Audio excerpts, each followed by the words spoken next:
Pada video kali ini kita akan bahas cara membangun kebiasaan baik apapun itu melalui buku Atomic Habits. Buat kamu yang masih susah bangun kebiasaan baik, aku tahu banget gimana rasanya. Oleh karena itu, video ini aku buat untuk kamu banget yang pengen punya kebiasaan baik seperti membaca buku ataupun kebiasaan baik apapun itu. Kita langsung aja tanpa basa-basi langsung ke poin yang pertama. Dulu aku pikir kalau misalkan kita pengen menjadi pembaca buku, pengen membangun kebiasaan membaca buku, kita harus gas gila-gilaan. Kita harus kayak duduk langsung baca satu bab, langsung ngabisin setengah buku. Akan tapi aku salah banget dan kamu jangan ikuti kesalahan aku. Kamu mulai aja dari hal-hal kecil seperti ketika kamu ingin membangun kebiasaan membaca buku, maka target awal kamu itu bukanlah membaca buku langsung setengah buku. Sekali duduk langsung 3 jam. Sekali duduk langsung 2 jam, 1 jam, enggak. Itu merupakan kesalahan aku pribadi dan kamu jangan mengikuti kesalahanku tersebut. Kamu bisa mulai dengan merutinkan setiap hari membaca 1 halaman buku, itu nggak masalah, walaupun sedikit.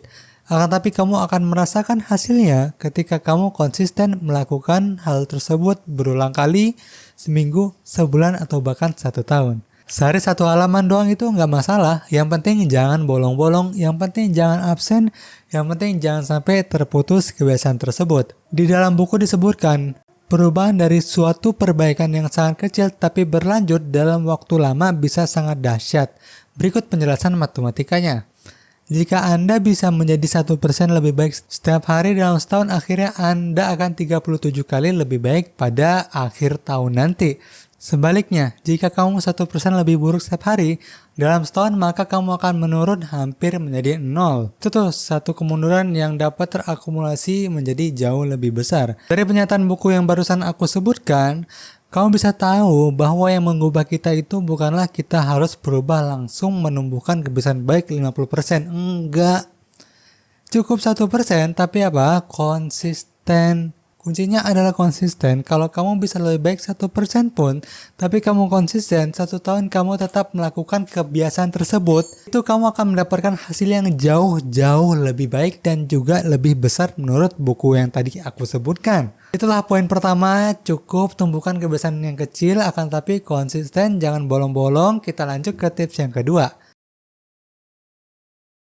Aturan 2 menit, maksudnya adalah seperti yang tertulis dalam buku ini halaman 183. Penulis mengatakan bahwa ketika Anda memulai kebiasaan baru, kebiasaan itu harus dapat dilakukan dalam kurang dari 2 menit. Anda akan mendapati bahwa hampir setiap kebiasaan dapat diubah menjadi versi 2 menit. Contoh, membaca sebelum tidur tiap malam menjadi membaca 1 halaman. Contoh lainnya, yoga 30 menit menjadi mengambil matras yoga.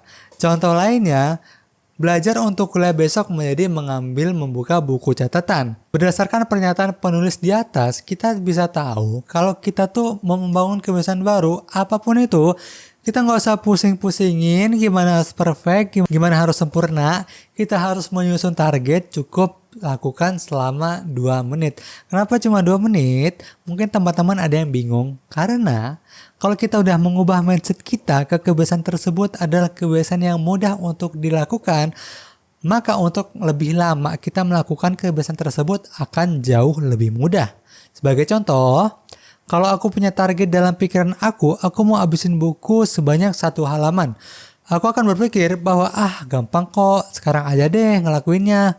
Setelah 1 halaman tersebut aku lakukan, aku baca, maka untuk pindah ke halaman berikutnya itu akan jauh lebih gampang daripada dari awal aku udah mikir aku punya target mau membaca 30 halaman. Kalau aku set target kayak gitu, aku udah mikir itu bakalan capek dan berat. Ya udah, akhirnya nggak kulakukan terus dan nggak terlaksana. Sehingga hal tersebut cuma target doang dan itulah yang nggak boleh banget kamu lakukan ketika membangun kebiasaan baru apapun itu. Dalam buku juga dijelaskan kita jarang berpikir tentang mengubah cara ini karena setiap orang hanya berpikir tentang sasaran akhir, namun push up 1 kali lebih baik daripada nggak berolahraga sama sekali. Membaca buku 1 halaman itu lebih baik daripada nggak membaca buku sama sekali. Dan aku setuju banget sama perkataan penulis tadi, di mana melakukan sedikit hal itu mending jauh-jauh lebih baik daripada nggak melakukan apapun sama sekali. Lebih mending aku membaca buku kayak tadi daripada aku nggak membaca buku sama sekali. Mending aku lari 2 menit daripada aku nggak ada olahraga sama sekali. Kita lanjut ke tips yang ketiga. Fokus kepada perubahan identitas. Kalau kamu tahu, ada 2 tipe orang ketika mau membangun kebiasaan baru ataupun ketika menyusun sebuah target. Tipe yang pertama itu adalah orang yang ketika menyusun target, dia target tersebut berbasis hasil. Dan tipe yang kedua, dia adalah target yang berbasis identitas. Apa maksudnya? Kita bahas satu persatu. Mulai dari tipe yang pertama. Tipe yang pertama itu orang yang kalau misalkan dia punya target, dia targetnya cukup di hasil doang. Sebagai contoh, kamu kalau punya target menyelesaikan 1 buku, ya udah targetmu cuma sebatas selesaikan 1 buku tersebut. Ya udah, kamu tetap menjadi orang yang sama, identitasnya sama. Kalau tipe yang kedua, dia punya target tapi dia berbasis identitas, bukan berbasis hasil. Contoh, yang tadi kan orang pertama itu dia punya target membaca 1 buku. Tuh, target dia kayak gitu kan. Nah, kalau tipe yang kedua ini, target dia bukan membaca 1 buku, tapi target dia adalah menjadi seorang pembaca buku. Ketika targetnya seperti ini, dia menjadi seorang membaca buku, dia nggak bakal mencukupkan hanya dengan membaca 1 buku, ataupun 2 buku, atau bahkan 3 buku.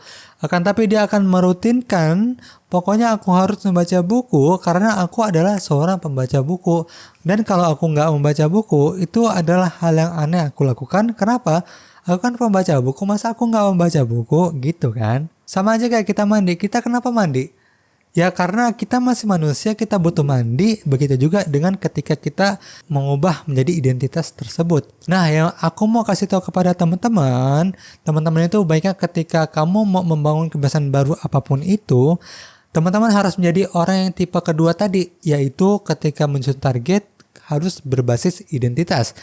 Misalkan teman-teman ingin membangun kebiasaan baru seperti membaca buku, ya sama seperti yang tadi aku sebutkan, teman-teman targetnya jangan aku harus punya target membaca 1 buku. Enggak.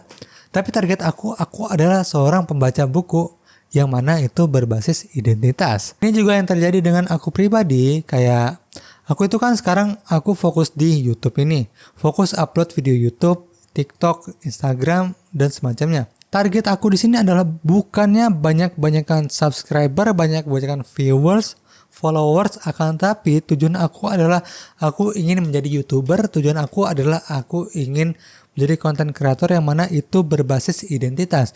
Kalau tujuannya tadi berbasis identitas, maka aku akan bodo amat kalau yang nonton sedikit, kalau yang follow sedikit, kalau ada hate comment ataupun apapun itu, karena ya emang ini content creator itu kayak gini gitu loh.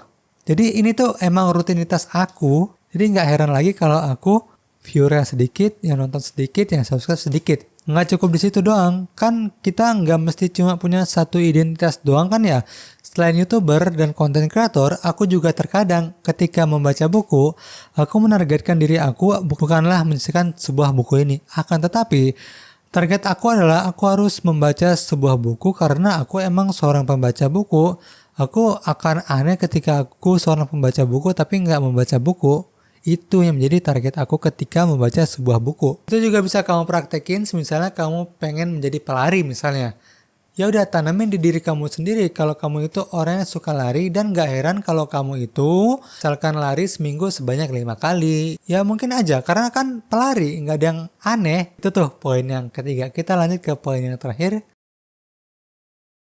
Kuantitas lebih baik dari kualitas. Maksudnya adalah, kalau kita punya target ataupun tujuan apapun itu, coba deh kita lebih mementingkan kuantitas daripada kualitas. Kalau dalam kasus aku pribadi, yang aku praktekin adalah aku nggak bakal ngedit video untuk YouTube itu yang kece parah, yang perfect banget. Enggak. Kualitas itu aku belakangin. Yang akan aku lakukan adalah aku memperbanyak memproduksi video-video baru, dan kualitas yang belakangan. Yang penting kuantitas. Karena nanti lama-lama kualitas akan mengikuti. Hal ini juga yang diceritakan dalam buku Atomic Habit ini, di mana dia ceritain kalau ada seorang dosen. Jadi di awal mata perkuliahannya itu dosen tersebut membagi muridnya menjadi 2 kelompok. Kelompok A dan juga kelompok B. Sebut saja kayak gitu ya.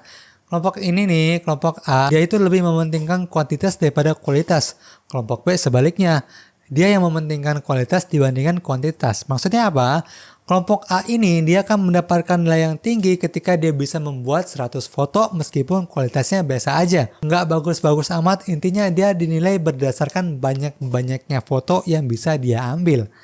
Sedangkan kelompok B ini sebaliknya nih, mereka mendapatkan nilai yang tinggi, cukup storein 1 foto aja, akan tapi kualitasnya itu yang baik, kualitasnya yang perfect, nggak perlu sampai 100 foto.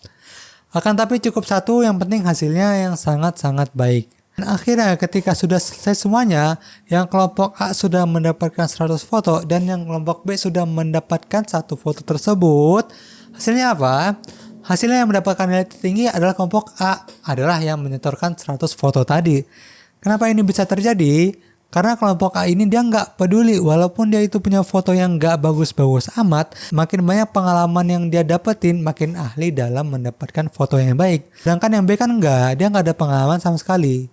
Cuma perhatiin kualitas doang, dia nggak tahu yang perfect itu bagaimana, ya akhirnya cuma 1 dan nggak ada pengalaman yang dia dapatkan. Ya cuma 1, hasilnya ya pasti kalah dibandingkan dengan yang kelompok A tadi. Dari cerita ini kita tahu bahwa kalau kita mau mendapatkan sesuatu itu fokus ke kuantitas dulu, banyakin dulu, nanti kualitas itu akan nyusul di belakangannya karena kita udah mendapatkan jam terbang yang lumayan oke. Itu tuh 4 hal yang bisa membuatmu membangun kebiasaan baik apapun itu. Kalau kamu suka yang mana nih, tulis di kolom komentar ya. Ataupun kamu ada cara lain, jangan lupa tulis di kolom komentar.